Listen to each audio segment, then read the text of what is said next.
रोहितमध्ये असणारी प्रचंड अस्वस्थता, मग रोहित धावपळ करून तुम्हाला समोरही त्यांनी अनेक मुद्दे मांडलेले आहेत. जय, पार्थ, वहिनी आणि समस्त पवार कुटुंब आणि दादांवर प्रेम करणारे हजारो नाही लाखो करोडो लोक असे महाराष्ट्रात आहेत. रोहित अनेक मुद्दे मांडतोय आणि प्रसार माध्यमातून, वर्तमानपत्रातून आणि अनेक समाजातल्या लोकांकडून सातत्याने रोहितबद्दल किंवा ज्या रोहित भावना मांडतोय, जे फॅक्ट्स, नुसत्या भावना नाही, तो फॅक्ट्स देखील मांडतोय, डेटा दाखवतोय. जयदादांनी काल एक स्टोरी ठेवली होती. जयदादा पहिल्यांदाच जय पवार, अजित पवारांचे जे धाकटे चिरंजीव आहेत ते बोललेत अजित पवारांच्या अपघातावर. VSR कंपनीचा रद्द करा परवाना किंवा ब्लॅक बॉक्स गायब होऊ शकत नाही, जळू शकत नाही, पहिल्यांदाच ते बोललेत. अर्थातच अस्वस्थता मुलांमध्ये आहेच. मी तुम्हाला गेले अनेक दिवशी तुमच्याच चॅनलवर तुम्ही गेल्या 15 दिवसातलं माझं प्रत्येक स्टेटमेंट बघा. रोहितमध्ये असणारी प्रचंड अस्वस्थता, मग रोहित धावपळ करून तुम्हाला समोरही त्यांनी अनेक मुद्दे मांडलेले आहेत.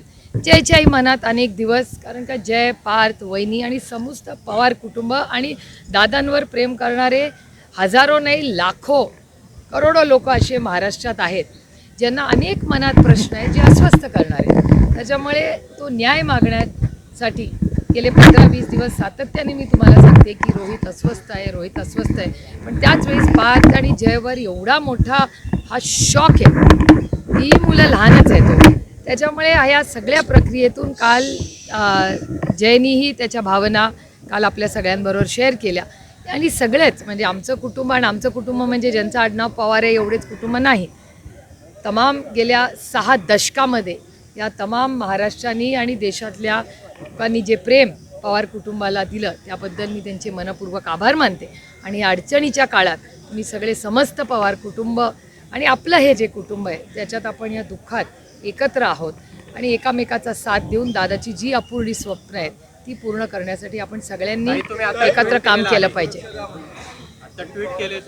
अर्थातच मला रोहितची काळजीच वाटते, कारण का रोहित अनेक मुद्दे मांडतोय आणि प्रसार माध्यमातून, वर्तमानपत्रातून आणि अनेक समाजातल्या लोकांकडून सातत्याने रोहितबद्दल किंवा ज्या रोहित भावना मांडतोय, जे फॅक्ट्स, नुसत्या भावना नाही, तो फॅक्ट्स देखील मांडतोय, डेटा दाखवतोय.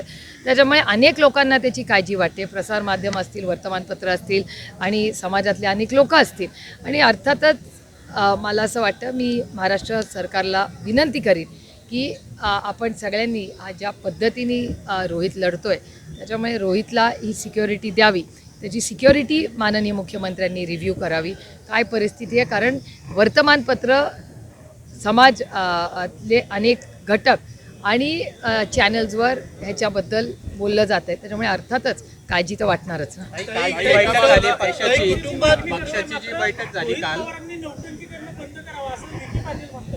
हे बघा, ही लोकशाही आहे, प्रत्येकाला बोलायचा अधिकार.